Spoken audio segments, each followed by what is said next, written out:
Podcast Tênis Brasil, com José Newton Dalcin. Oferecimento Sankia, a melhor solução de gestão para o seu negócio. O quarto Grand Slam do ano dá largada nesta segunda-feira em Nova York, onde tudo indica as condições são velozes e o calor pode ser um grande problema. O tema do podcast desta semana só pode ser o US Open e o convidado mais do que especial é Paulo Cleto. Paulo Cleto que vai aqui, aceitou o desafio de responder 10 perguntas que eu vou fazer a ele em cima do longo histórico e da grande trajetória que ele já viu no US Open. Paulo Cleto, antes de mais nada, obrigado pela tua presença mais uma vez aqui no nosso podcast. Bom dia para vocês, Nilton, bom dia para todos os leitores e ouvintes da Tênis Brasil. Paulo, vamos lá. Primeira questão. Qual é a sua maior recordação, seja boa, seja ruim, do US Open? Bom, olha, eu não tenho um número exato, mas são aí pelo menos umas 40 vezes que eu já fui ao US Open. Tá? Então, são muitas as recordações. Mas conversando com você, eu poderia ir para cá, poderia ir para lá. Tem muitas coisas que eu poderia, desde a época que eu tinha tenistas e da época que eu estava simplesmente assistindo. Mas eu acredito que a primeira recordação que eu tenho, a mais antiga, para mim tem um significado especial, porque eu fui lá em 1974. E em 74, a final foi entre Connors e Ken Russell. Para quem não conhece, Ken Russell foi um dos maiores tenistas da história, e na época ele tinha 41 anos, se não me falha a memória. Ele tomou uma lavada, tipo 6-0, 6-1, 6-0 do Connors. Naquele mesmo ano ele ia perder do Connors novamente na final de Wimbledon. E foi um jogo que eu assisti dentro da quadra, porque eu estava fotografando. E a curiosidade é que 2 dias ou 3 dias anteriores eu estava fotografando também dentro da quadra, e quem estava jogando era Chris Evert, que na época devia ter uns 17 anos de idade, por aí, 18 no máximo. E ela acabou perdendo, se não me engano, para Gula Gong ou para Billie Jean King, que essas duas foram as finalistas. E o pegador no fundo da quadra era nada mais, nada menos que John McEnroe, que na época devia ter lá seus 16 anos de idade, 15, 16 anos de idade, com um calçãozão. Eu tenho essa foto, a coloquei uma vez na revista Tennis Sports, há uns 40 anos atrás, mas é uma fotografia super interessante. John McEnroe pegando bola no fundo da quadra no US Open, quando ele ainda era jogado em Forest Hills. Pô, Paulo, essa é a minha memória mais antiga, bem vívida. Foi um dia, eu também fotografei o Ted Kennedy ali. Foi o começo da minha história com o US Open. Essa foto aí, então, já estou desafiando você a mandar para a gente publicar no Tênis Brasil, porque realmente deve ser sensacional, né? McEnroe de pegador de bola. E sabe, até fazendo o contraponto com você, eu vou usar a parte um pouquinho mais técnica. Tem 2 finais que realmente ficam muito na minha memória.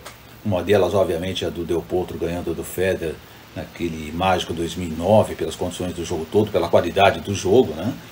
Mas me marcou muito uma final de 1988, que a maioria do pessoal aqui que está em casa provavelmente não se lembra e não viu, entre o Lendl e o Wilander, além de ter sido um jogaço, decidido no 5º set e tal. Para mim foi marcante porque foi o final da grande geração de sacadores dominando a quadradura super rápida nos Estados Unidos, que desde 78 já se jogava na quadradura. Então se encerra basicamente essa era com 2 jogadores basicamente de fundo de quadra, duelando ali com longos ralis intermináveis e tal, e com todo empenho físico, né? Até o Wilander, que não era um grande jogador de quadra rápida, acaba fazendo esse resultado. É bom ressaltar que isso já era, nós tivemos ainda em Forest Hills alguns poucos anos em que o US Open foi jogado sobre o hard-true, que é o saibro verde. Aí ele vai já para o Archimedes, já sobre a pista de quadra rápida, porque primeiro foi grama durante décadas, depois foi alguns breves anos foi para o Saibro, vamos dizer assim, e aí vai para Flushing Meadows, já na quadratura, como você fala. E começa a mudar o tênis. Os americanos estavam tentando descobrir para eles o que seria mais interessante. E ali você tem coisas como em 81, o McEnroe ganha do Borg, em 80 e 81, o McEnroe ganha 2 vezes seguidas do Borg. Isso. Em 84, o McEnroe ganha do Lando, que é um clássico, né? Porque Sim. São 2 jogadores, estilos totalmente diferentes. Saque e vôlei e fundo da quadra. Aí, de repente, em 86, joga o Lando com o Miroslav Messir, que era um jogador de fundo de quadra. Eram 2 jogadores da Tchecoslováquia. Isso. Só que um era eslovaco, o outro era tcheco. 2 estilos diferentes, porque o Messir era com as 2 mãos. O Lando ganha, porque o Lando ganhou ali 3 vezes seguidas. Ele ganhou do McEnroe, ganhou do Messir e ganhou do Wilander em 87. Quando tem esses 2 jogadores definitivamente de fundo de quadra, porque era jogo de intermináveis pontos. Ali começava a mudar o tênis, que foi se imperar durante algumas décadas. Mas o Lando, né, Paulo, tem 8 finais seguidas no US Open. É uma coisa incrível. Ele perdeu as 3 primeiras, né? Depois ele ganha as 3 seguintes e perde as 2 últimas, né? 8 finais, inacreditável. Ele é muito, muito respeitado nos Estados Unidos. Tanto que virou americano, né? Sim. Sim, ele virou rapidinho americano. As filhas dele, ele tem 6 mulheres. Ela não conseguiu ter um filho. Por mais que ele quisesse, ele me falava isso. Ele foi tentando para ver se tinha uma mulher. O Silvio Santos tcheco. Exatamente. Paulo, vamos lá. Terceira pergunta para você. Como é que você classifica... não, desculpa. Primeiro, a segunda pergunta. Eu estou pulando aqui. Qual foi a grande final do US Open que você assistiu? Olha, temos vários. Você mencionou uma que foi muito impactante, que foi a vitória do Del Potro sobre o Federer. Porque nesse dia, o Del Potro entrou numa viagem de confiança que foi assim, uma das coisas mais lindas de se ver. Ele estava perdendo esse jogo, ele ia perder o jogo, apesar de estar um jogo extremamente disputado, tudo levava a crer que ele iria perder esse jogo. Mas ele começou a distribuir pancadarias de direita, e ali ele virou o Del Potro de fato, esse Del Potro que é tão gostado no mundo inteiro. Apesar de ter poucos grandes slams, ele é um jogador muito gostado, inclusive aqui no Brasil. E muito começou esse dia que ele acabou dando uma coça no Federer pelas bolas vencedoras, chamadas winners de direita, que ele começou a distribuir. Foi uma coisa magnífica, aquela vibração, aquele show de confiança que tomou conta da quadra central do US Open. Sem dúvida. Você sabe que a final que mais me chamou a atenção, obviamente eu estava até começando a escrever sobre tênis e começando a jogar também, é a final de 1980 do McEnroe e do Borg, porque tem um lance político aí na história, não sei se o pessoal em casa se recorda. O Borg havia ganhado do McEnroe lá em Wimbledon, naquela final histórica, que para mim ainda é o maior jogo de todos os tempos, mas o Borg entra em quadra em 80 para fazer essa final com o McEnroe ameaçado de morte. Ele havia feito umas fotos vestido com o uniforme do Exército de Israel, e ele então começa a receber ameaças, e há uma ameaça real dele que ele seria abatido em plena quadra. Então ele jogou cercado de segurança, o estádio inteiro cercado de segurança, e obviamente manter, mesmo ele que era o Iceborg, manter a tranquilidade numa situação dessa realmente era muito difícil, né? Então realmente foi um momento muito estranho em que a política fez tanto peso em cima do tênis, né? Você se lembra disso, Paulo? Isso teve um peso sobre a decisão dele de abandonar o tênis precocemente. Quem não sabe, o Borg, que ganhou 6 vezes o Roland Garros, 5 vezes o Wimbledon, eu acho que ele nunca ganhou o US Open. Não, ele odiava jogar em Nova York, ele odiava. Ele não gostava do público, ele não gostava como o público se comportava, e um lance interessante. O US Open, na ocasião, naquela época, era o único que se jogava à noite.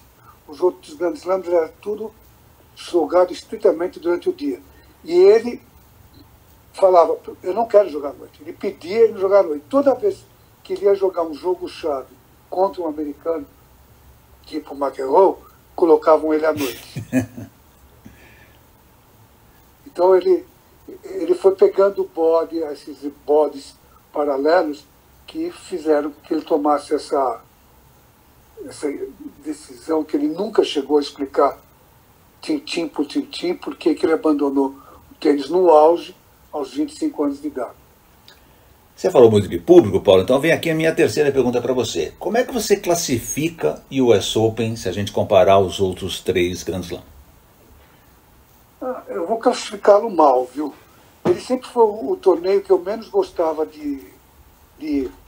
É um evento que destoa dos outros. Desde o fato que, se você escolhe ficar em Manhattan, que é um padrão se você vai a Nova York, é muito difícil fazer a ida diariamente para lá, para Flushing Meadows, e depois a volta. É longe, é trânsito. É um público que, apesar de ser um público extremamente conhecedor do esporte, praticamente ali todo mundo que vai é tenista, especialmente até alguns poucos anos atrás. Hoje é muito oba-oba em quase qualquer evento esportivo no mundo. Mas ali era a concentração de fato tenistas sempre foi muito grande. Os caras vinham do país inteiro para assistir jogo. Você vê que eles gostavam de assistir e conheciam o tênis como o tenista mesmo. Mas é um complexo estranho, é muito barulhento, cheira mal, que é uma coisa que você não sabe. Eles têm inúmeras casas de hambúrguer dentro do espaço. Então eu lembro de jogador aprontando, xingando. O cara está jogando do lado, eles tinham aquelas barbecue houses, que é assim, 5, 6 metros da quadra, os caras estavam fritando 750 hambúrgueres, entendeu? Aquele cheiro ia para algum lugar. Batia o vento para a quadra, o cara ficava até de estômago enjoado. Isso é um fato mesmo, sabe? Eles nunca se preocuparam em fazer um torneio interessante. Eles se preocuparam em fazer um evento americano que, para quem conhece, sabe como que é. Tem quem gosta. A maioria das pessoas que eu conheço, e aí inclui os jogadores, não gostam. A coisa que mais me chamou a atenção em Flushing Meadows, até da última vez que eu fui lá, que foi coisa de 6, 7 anos atrás, que depois os outros grandes lá começaram a imitar, exceto o Wimbledon, que ainda não chegou nesse estágio. É como eles trabalhavam bem essa questão do público, né? Por exemplo, nessa ocasião, que não acontecia nos outros slams, os treinos eram liberados. Tem uma arquibancada para você assistir treino, né? Hoje em dia, eles punham na programação onde cada tenista ia treinar. E, obviamente, quando chegava aqueles grandes nomes, né? Federer, Nadal, na época, um pouco menos o Djokovic, mas os jogadores de auge, as quadras de treino hiperlotavam, né? E você tinha direito a entrar ali. Então essa sacada do US Open de sempre pensar muito, muito no público, eu achei muito legal. Os outros Grand Slam começaram a imitá-los nisso, né? Hoje em dia você também tem nos outros Grand Slam o practice court, né? Onde os jogadores vão treinar, é público, né? Para que as pessoas possam ir lá e assistir, porque assistir treino sempre é muito divertido, né, Paulo? Sim. Eles são excelentes, não tem outro país que seja a mesma excelência que eles no espetáculo. Para eles, o primeiro ponto é sempre o espetáculo, mesmo que outros pontos tenham que ser sacrificados. Muitas vezes o público lá é sacrificado por conta do espetáculo, assim como os jogos também são sacrificados, às vezes, por conta do espetáculo. Se as duas coisas baterem, então muito bem, fica todo mundo feliz. Mas, por exemplo, você está na quadra central, ou naquelas quadras lá, a partir de 6 horas da tarde, 5, 6 horas, não, umas 6 horas da tarde, começa shows. Tem show de jazz, fica a música tocando, então tem música ao vivo. Música ao vivo no mesmo ambiente que está tendo jogo de tênis. Aí você vê... Se o jogador deixa aquela música entrar na cabeça dele, é difícil de tirar, entendeu? Então tem esse tipo de coisa. é uma massa enorme, porque eles sempre foram aqueles que botavam mais gente dentro do complexo todos os dias. Sim. Até porque eles foram os primeiros a colocar 2 sessões, né? Às 7 horas da noite eles mandam todo mundo embora e colocavam tudo público novo para ter uma segunda rodada de ingressos. Eles fazem outras barbaridades lá que eu vou te falar. Eles não têm nenhum muito problema com o negócio de vender no mercado negro. Então acaba virando uma bagunça razoável às vezes lá dentro, sabe? Eles estão preocupados com o espetáculo e eles descobriram, e aí vai o crédito para eles, que você mencionou. Ver treino é um espetáculo, porque o jogador está solto, o jogador tem uma outra postura, as meninas se vestem com outras roupas, elas colocam as suas roupas mais sexys, porque elas sabem que vai ter um público, e elas sabem que elas não podem utilizar aquela roupa durante o jogo. Então tem sempre muita gente querendo acompanhar. E eles foram os primeiros a oficializar, colocando as arquibancadas, que não são tão grandes quanto as outras, mas que eles fecham. Eles fecham, só deixam as pessoas entrar até completar a arquibancada. Faz parte do show, o que os outros começaram a entender e começaram a utilizar. Paulo, agora eu vou te fazer 3 perguntas aqui em sequência para a gente focar um pouquinho mais o campeonato deste ano. E vou começar com você sobre uma polêmica, esse caso confuso de doping envolvendo o Sinner. E eu quero te perguntar, abrindo obviamente aí a possibilidade de você comentar o que você achar curioso sobre o que aconteceu, o quanto esse caso de doping pode atrapalhar o Sinner neste US Open. Vamos responder assim, ajudar não vai. Não. Porque é um tema que de repente foi, vamos dizer assim, contornado, abafado, de uma maneira que outros casos não tiveram o mesmo tratamento. E aí a hora que ele explodiu, que ele veio à tona, explodiu um pouco na cara de todo mundo que achava que ia passar reto o negócio, entendeu? Então nós tivemos aí tenistas boquejando, mas aí você vai ter gente como Kyrgios. O Kyrgios, o que ele vai falar, a gente já sabe qual é a qualidade das coisas que ele vai falar. Ele é aquele cara que ele fala o que vem na cabeça dele, e muitas vezes ele fala aquilo que muita gente pensa e não fala. E ele fala. Mas aí isso não quer dizer que ele esteja absolutamente certo. Não quer dizer mesmo. Eu acho que agora esse último capítulo, onde o Sinner despede o preparador físico e o fisioterapeuta dele, eu não achei que pegou muito bem para ele, inclusive, sabe?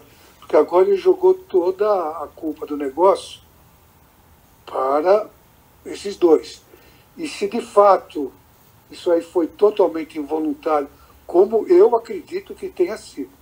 Eu não acredito que se o cara vai se dopar, ele vai se dopar através de um creme que eles usam para fazer massagem e que dentro dele tem algo que não deveria estar lá, e essa vai ser a escolha deles para se dopar. Então eu acredito, posso estar errado também, acredito que foi voluntário. Mas aí, se foi voluntário, não vejo muito porquê o Sinner vai lá e joga os dois para o sacrifício, entendeu? Porque vai ser uma mancha para os dois terem se despedido por conta disso. Não achei legal. Além disso, o técnico dele é um cara que agora também vai... O técnico que vai ficar, que é o Carril, é o segundo cara que vai ter na ficha dele 2 tenistas que tiveram problemas com isso. E a outra menina lá, a romena, como que ela chama? A Halep. Isso. A Halep foi praticamente expulsa do tênis, né? Porque ela não vai conseguir mais voltar. E ela tentou de todas as maneiras, berrou por aí afora que ela era inocente. Se era ou não era, eu também não sei dizer. Só sei que, com certeza, jogando pela Romênia, ela não tinha uma federação tão forte quanto tem hoje a Federação Italiana, que está, com certeza, ajudando o Sinner. A Federação Italiana hoje é uma das mais fortes do mundo. E aí tem coisas de detalhes como essa agência que acabou dando o benefício da dúvida. Nesse caso, o benefício da dúvida foi dado ao atleta. Tá? Por isso que ele foi inocentado. Eles falam que era uma quantidade ínfima, que eu acredito que era. A quantidade que devia ter ali não dava para o cara sair correndo atrás de nenhuma bola. Essa é uma das coisas que esse pessoal vai ter que começar a ver, porque eles estão suspendendo pessoas que não têm a intenção de se dopar, de tirar alguma vantagem nisso. Agora, se for esse caso, por que eles, para eles suspendem 2 anos e não dão essas mesmas oportunidades de se defender como deram para ele? E o inocentado de maneira completa. E, sendo que antes, quando eles descobriam algo disso, o cara ficava automaticamente suspenso. Sim. O Sinner, ele, de novo, com o benefício da dúvida, eles não suspenderam ele, deixaram ele se defender para depois deliberarem. Até com a Bia nós tivemos o mesmo caso. Eles a suspenderam e depois foram deliberar que não era bem assim, não precisava ser suspensa. Entendeu? Agora, uma coisa que estão levantando é que um dos advogados usados pela essa própria... o pessoal que fez toda a investigação do doping, que eu esqueci, não é a VADA, é a outra, eu esqueci o nome agora, as siglas. CAS, a Corte de Arbitragem de Esportes. CAS, né? CAS, Corte de Arbitragem de Esportes, em francês. Eu não sei se é a Corte de Arbitragem, é um outro, eu acho que é outro. De qualquer maneira, esse pessoal já foi utilizado também pela Federação Italiana. Foi o pessoal que foi utilizado, no caso do Sinner, pelo Sinner e a Federação Italiana. Então é um pequeno conflito de interesse. Uma hora ele é advogado do defensor, outra hora ele já foi utilizado como o advogado do acusador. Tem aí um certo conflito. Eles, obviamente, sabiam quem que eles estavam escolhendo para defender. Eu diria, assim, da maneira que eu estou enxergando, não havia nenhum dolo da parte dele ou dos dois que foram despedidos. Foi uma coisa involuntária, de uma coisa que não deve ter feito nenhuma diferença, que foi o que eles deliberaram, e eu tenho que acreditar, já que eles trouxeram isso a público. Só que aí eu não vejo por que ele teria que sacrificar, dizendo que ele perdeu a confiança nos caras. Se ele perdeu a confiança no cara, ele está, de uma forma oblíqua, dizendo que os caras fizeram algo que eles não deveriam. Sim. Que era prejudicá-lo, colocá-lo em, dopá-lo. Ele está dizendo que não foi dopado. Está estranho, ainda está estranho, vai dar o que falar nos Estados Unidos. Eu li, inclusive, que, por exemplo, a televisão na Inglaterra, que vai televisionar, que é a Sky, se não me falha a memória, que vai televisionar o US Open na Inglaterra, eles têm aquelas chamadas onde que eles colocam os principais jogadores. Dessa chamada, que tem ali 2 homens que eu lembro, o Alcaraz e não é o Rublev, o outro, o alemão? Zverev. O Zverev, estava lá o Sinner. Eles tiraram o Sinner. Caramba. Sabe? Então, eu acho que vai ter alguma repercussão. O americano adora o negócio de politicamente correto. Eu acho que vai estar ali na cabeça. Respondendo você, não é que a coisa vai sumir durante o US Open. Está muito em cima, ainda está tendo muita repercussão, então ele vai ter que conseguir se blindar de alguma forma. A resposta é a mesma que eu comecei. Ajudar não vai. Só precisa ver até que ponto vai atrapalhar. Verdade, Paulo. Eu até, quando eu escrevi o blog sobre o tema, sobre o sorteio do US Open, eu deixei bem claro que eu achava que o Sinner tem os seus adversários pela frente, mas ele tem um adversário terrível que vai ser a imprensa, tanto americana como europeia, principalmente a britânica, como você lembrou, você conhece muito bem, que você acompanhou muito bastidores do circuito. Esses pegam no pé mesmo o tempo inteiro. Ele vai para toda a coletiva, ele vai ter que responder uma pergunta sobre isso. Não vai ter jeito. Vamos lá, vamos falar um pouquinho agora sobre o outro lado. Quanto a medalha de ouro, obtida espetacularmente pelo Djokovic, pode ajudá-lo ou motivá-lo neste US Open? Eu acho que com a medalha de ouro, o Djoko conseguiu bem mais do que só conquistar uma medalha de ouro nas Olimpíadas. Ele conseguiu fechar um círculo que eu acredito que vai ser nunca mais reproduzido. Tá? O número de torneios que ele já ganhou, o número de grandes slams que ele já ganhou, agora um ouro olímpico. Ele está no ápice do tênis. Isso vai trazer ainda mais confiança, como se ele precisasse. Ele precisa tomar cuidado para que isso, é o único cuidado que eu posso lembrar, é que isso não traga um conforto emocional que de alguma maneira o acomode. Todo mundo sabe que na vida, a hora que você começa a ficar muito confortável emocionalmente, é a hora que você dá aquela relaxada. Ou ele pode simplesmente ficar mais confiante ainda e ser um animal mais perigoso do que ele já é em quadro. Ele é o tenista a ser batido hoje. Isso vale para toda vez que ele entra em quadro. Isso é um peso que eu acredito que ele conseguiu, com esses anos todos de vitórias, administrar como ninguém. Ele sabe exatamente como lidar com os momentos difíceis dentro de uma partida de tênis. Isso que o tornou também um campeão. Eu não acho que não vá fazer grandes diferenças nem para o mais, nem para menos. Eu vejo ele chegar ao US Open confortável com ele mesmo. Sem dúvida alguma. E quanto ainda explorando esse lado emocional, né, Paulo, eu concluiria essa área masculina te perguntando o quanto a perda da medalha de ouro, o lado oposto, pode abalar o Alcaraz. Eu acredito que nada. O Alcaraz é um jogador muito novo. Ele vai ter aí pelo menos mais 2 ou 3 círculos olímpicos. Ele deve ter essa conta muito clara. Ele já ganhou o US Open em circunstâncias diferentes, sabe? Ele não teve nenhum dos grandes como adversário na final.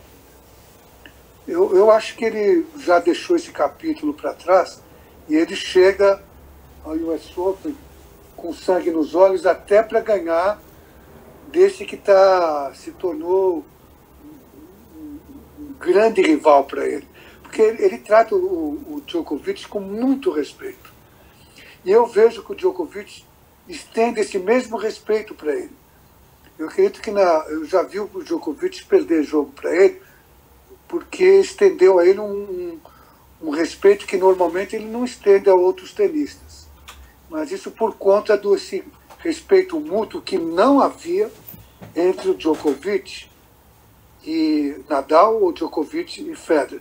E que eu não vejo muito entre o Djokovic e outros tenistas por aí. São poucos os tenistas que ele tem respeito mesmo, sabe? Vejo que muito disso pela maneira como o garoto tratou desde o começo. O garoto tratou com muito reverenciando-o, sabe? E respeito é bom e todo mundo gosta. Então o relacionamento deles é interessante porque eles hoje são 2 tremendos rivais. Como só fiz pergunta fácil para você até agora, Paulo, eu vou te fazer uma pergunta um pouco mais difícil nesta 8ª pergunta para você. Por que os Estados Unidos não fizeram mais um campeão desde Andy Roddick em 2003? Eles não fizeram mais nenhum grande tenista desde então. E isso é a pergunta de vários milhões de dólares para os americanos, não é para mim. Eles estão buscando uma resposta para isso já faz alguns anos. Tanto é que uma das respostas que eles procuraram é aquele tremendo centro de treinamento que eles têm em Orlando, onde eles fizeram, nós vamos fazer de um jeito ou de outro. Vai por bem ou vai por mal. Eles têm lá 100 quadras no complexo. Levaram um centro de treinamento com toda a tecnologia disponível hoje, tentando fazer novos campeões. E eles têm coisas internas. Nós temos que ver que os Estados Unidos de hoje, da última década, não é o mesmo dos Estados Unidos de então. Aqueles Estados Unidos que era uma força mundial em tudo, não só no esporte, que tinha um respeito diferente daquele que os dois tenistas que eu mencionei anteriormente têm um pelo outro. Era até quase um receio, um medo, um respeito de fear mesmo, sabe? O americano era arrogante, cheio de si.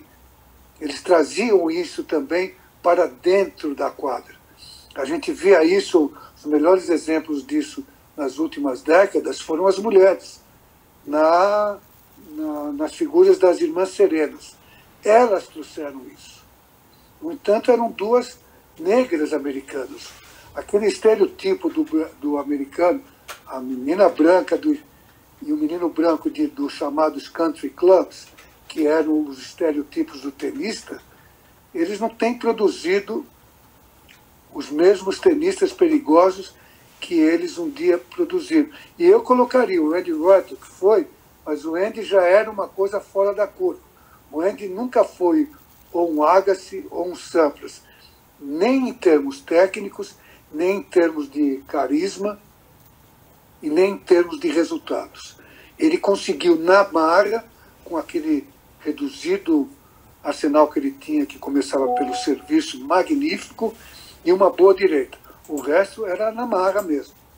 E aí envolve grana, eles falam muito que o tênis não é um esporte que paga tão bem quanto outros esportes que o americano pode focar, tipo basquete, futebol americano, beisebol. Se você for olhar o dinheiro que entra para o atleta americano nesses outros esportes, o dinheiro que entra para o atleta americano no tênis, tem uma diferença muito grande. Pode ser por aí. Existem várias opções de respostas para isso daí. Por falar nisso, Paulo, deixa eu aproveitar e emendar a outra pergunta. Você prefere um Flush Meadows de piso mais rápido ou piso mais lento? Uma das coisas que sempre foi um tanto irritante sobre o US Open era, por exemplo, uma conversa de vestiário, onde passava uma conversa de vestiário que às vezes vazava para o público. Os caras se encontravam nos primeiros dias e chegavam lá e já tinha sempre o pessoal que chega antes. Aí a primeira conversa era sempre assim, como que estão as quadras? Porque as quadras nunca eram iguais aos anos anteriores, ao ano anterior, porque quando termina o torneio, em algum momento eles vão lá e fazem o recapeamento de todas as quadras. Eles refazem todo o serviço. E aqui, para quem já viu uma quadra dessa sendo feita, refeita e terminada, é um trabalho manual, não é um trabalho cirúrgico preciso de robô. São pessoas que passam aquela lama asfalto. E isso daí, a areia que é colocado, a maneira que é feito, ela aceita, não são imperfeições, elas são diferenças. Então o que acontece?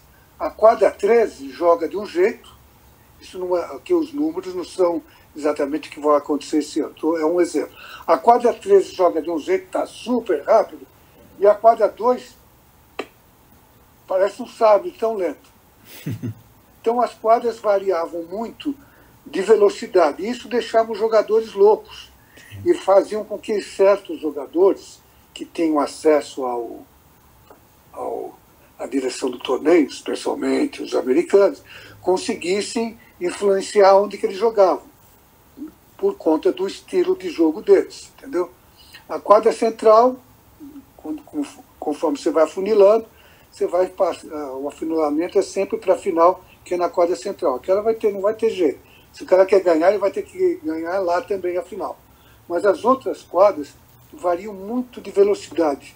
Se não varia muito, varia o bastante para fazer uma diferença, um impacto no jogo do cara.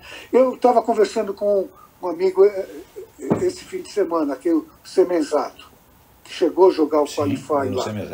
O Semenzato foi lá e falou assim, pô, eu fui lá aqueci numa quadra. Aí eu fui jogar numa outra quadra, a bola era muito mais rápida. Eu peguei um cara que era um tremendo sacador, eu demorei um set para conseguir começar a ter algum tipo de controle da bola. Isso acaba fazendo uma diferença no jogo e mexe com a cabeça do cara. Se o cara perde um set, mulheres, por exemplo, perde um set, perde o primeiro set, porque não se acostumou ainda e vai perder, já entra no segundo, perdendo um set e com a cabeça não da maneira que ela gostaria, entendeu? Então, isso é uma coisa irritante que não vai acontecer, por exemplo, numa quadra como o Saibro, nem como uma quadra que é diferente, que é o Australian Open. Às vezes acontece sim na grama. Sim. Porque tem grama que pega mais sol, vai ser de um jeito, tem grama que não pega tanto sol, que a velocidade vai ser outra. O horário muda muito, faz uma diferença enorme, tanto na grama como no US Open. O jogo lá durante o dia, que tem sol, é muito mais rápido. À noite, sem o sol, fica mais lento. Então, esses detalhes o público não fica ciente, mas o jogador tem essa preocupação. Ele está lá pesquisando com o técnico, onde que eu vou jogar? Como que está essa quadra? Aí você taca, sai correndo, procurar alguém que você tenha confiança e que tenha jogado lá para descobrir como está. Taca querer tentar chegar mais cedo para marcar um treino lá se os caras deixarem. E aí pode que não encaixa tão bem quanto encaixaria uma outra quadra no seu estilo. Lá essa faixa é um pouquinho mais ampla do que em outros lugares. Sem falar do clima, né, Paulo? Que a umidade lá é muito alta e ela interfere muito. Se você pega uma noite muito úmida, aquilo fica uma lentidão absurda, né? Exatamente. A bola fica mais pesada, sabe? Até no seu short, sabe? Eu lembro que tinha um jogador, o Ramírez, que uma vez eu quase saiu no braço com outro jogador, porque o Ramírez, ele tinha o hábito de... Ele era um sacador e voleador. Ele só sacava e voleava. Ele cresceu o tênis dele na cidade do México. Lá o cara só aprende a fazer uma coisa, sacar e sair correndo para a rede. É que nem o cara que joga em Bogotá, que nasce em Bogotá. E o Ramírez, ele tinha o hábito, chegava uma certa hora, ele pegava a bola, que ele já estava suado, e ele começava a circular a bola no peito, onde que a camisa estava encharcada. Isso era peças pré-camisas dry fit, sabe? E a bola ficava úmida. Aí ele dava um saque, um top spin, um American Twist, ia para a rede, e o cara tentava dar uma porrada, passar, a bola ficava tudo na mão dele, e ele só cutucava, entendeu? Então, tem esse joguinho que acontece lá dentro também. Paulo, para focar o feminino, pergunta 9. Se você fosse apostar aí, vou te dar $100 para você apostar, você vai escolher a Iga, a Coco, a Sabalenka ou a Rybakina como possíveis campeões? Bom, primeiro eu quero deixar claro que eu não aposto, sou contra a aposta em esporte. Isso está claro? Sim. É que eu gosto de provocar você. Eu não gosto desse negócio, sabe? Desse movimento que está no mundo hoje. Eu fico incomodado em ver o esporte sendo patrocinado pela aposta. Segundo, entre os meus amigos tem uma brincadeira que quando o Paulo Cleto vai lá ele torcer para a Iga. Eles falam, a queridinha dele é a Iga. Tá? E de uma certa forma, eu acho ela um bicho tão diferente e um tenista que eu respeito tanto, porque o tênis dela é um tênis difícil. O talento dela, a habilidade dela é reduzida, para não dizer mínima. Aquela mulher joga tênis, e é no mundo, porque ela quer muito, porque ela é muito focada, e ela tem um técnico que fala a língua dela, sabe, que ela trocou o primeiro técnico dela, é um cara que não fala com ninguém, é um cara totalmente introvertido, meio maluco, dizem, mas que fala a língua dela. E eu respeito muito esse estilo de tenista que consegue passar por tudo quanto é tipo de dificuldade e ser um grande atleta. Isso é como eu enxergo a Iga. Não é à toa que o grande ídolo dela chama-se Rafael Nadal. Então eu torço por ela por essa razão. Mas se eu fosse escolher assim, quem que eu preferiria que ganhasse, ou para quem eu prefiro assistir, é a Rybakina. Primeiro que é uma mulher bonita, agradável de ver, porque o tênis dela é fácil. É um tênis mais plástico. É aquela razão por que eu admirava tanto o Rafael Nadal, mas eu tinha uma coisa diferente pelo Federer, pela plasticidade toda, aquele talento associado com a determinação dele. A Rybakina é uma tenista fácil de gostar. É um tênis fácil, plástico, só que ela não tem o perfil da... Ela consegue ter um perfil vencedor, tanto é que ela é uma excelente jogadora. A Rybakina já não entra no time dessas duas aí. Eu ficaria, se eu fosse botar alguma grana para assistir o jogo, não estou dizendo para ganhar, se eu fosse, eu iria ficar em dúvida se iria assistir o jogo da Rybakina ou da Iga. Mas com certeza eu ficaria contente se eu fosse ver uma final entre elas duas. Por fim, Paulo, para fecharmos aqui, para falar de Brasil, obviamente a grande esperança brasileira sempre está na mão da Beatriz Haddad Maia. O que é que dá para esperar da Bia neste US Open? Bom, o que eu espero é o que todo mundo espera. Quando chegar, você levou a conversa para a Bia, aí eu sou um torcedor também. Eu dificilmente eu visto a camisa do torcedor no tênis. Tá? Eu gosto de assistir o tênis sem a mancha, a mancha do torcedor, porque eu acho que isso te deixa meio, entre aspas, ignorante, sabe? Então, mas com a Bia, eu sou um torcedor da Bia. Ela é brasileira, é uma menina que eu a vi com 10, 11 anos no Clube Pinheiros, então é uma menina que eu gosto, tenho um carinho especial pelo técnico dela também. Então, eu torço por ela. E sofro com as frustrações dela, tanto quanto qualquer um dos torcedores que estão nos ouvindo aqui. Eu vou torcer e esperar que ela consiga dar um drible nas dificuldades que ela mesma confessa. Ela é muito boa em terminar jogo e falar: perdi por conta disso, por conta daquilo. Ela sabe exatamente onde o sapato aperta para ela. Ela sabe exatamente qual a dificuldade e ela e o técnico ficam, obviamente, tentando todos os dias se preparar para entrar em quadro e conseguir passar por algumas das dificuldades emocionais que ela tem. E se ela conseguir jogar sem essas dificuldades emocionais, com certeza ela vai ter um excelente resultado, e que é o que eu estou torcendo para que aconteça. Pois é, eu vou só completar a tua resposta aqui com a minha opinião. Eu acho que a Bia tem uma oportunidade interessante nesse US Open, uma pré-estreia nada fácil contra a Vanesian, uma armênia que na verdade é russa, que é uma jogadora perigosa, 21 anos, 51 do mundo, ele tem muitas coisas ali que se encaixam, fez agora um bom Cincinnati. Depois ela pode pegar um jogo muito chato com aquela Sara Sorribes, que sempre que ela enfrenta a espanhola, aquele jogo enorme, interminável, 1000 trocas de bola, correria para todo quanto é lado. E quem sabe aí chegar na terceira rodada na Ana Kalinskaya, que é top 15. E se a Bia fizer isso, e eu acho que ela tem uma chance real de ganhar, inclusive da Kalinskaya, eu acho que pode ser o grande turning point dela, Paulo. Eu acho que ela pode dar a virada que a gente está esperando, fazendo um grande torneio, ganhando uma jogadora de peso, que seria a russa, e aí, quem sabe, terminar bem melhor a temporada. Essa é a minha expectativa, e como você muito bem disse, é a minha torcida, porque eu também torço demais pela Bia.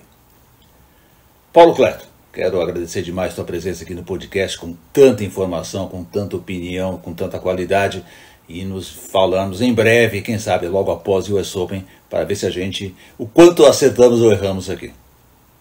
É sempre um prazer conversar com você, Zé Nilton. E também fica aqui um abraço para você e para todos que ficaram aqui, investiram o seu tempo em nos ouvir. Um abraço a todos. E eu não escolhi Sankhya.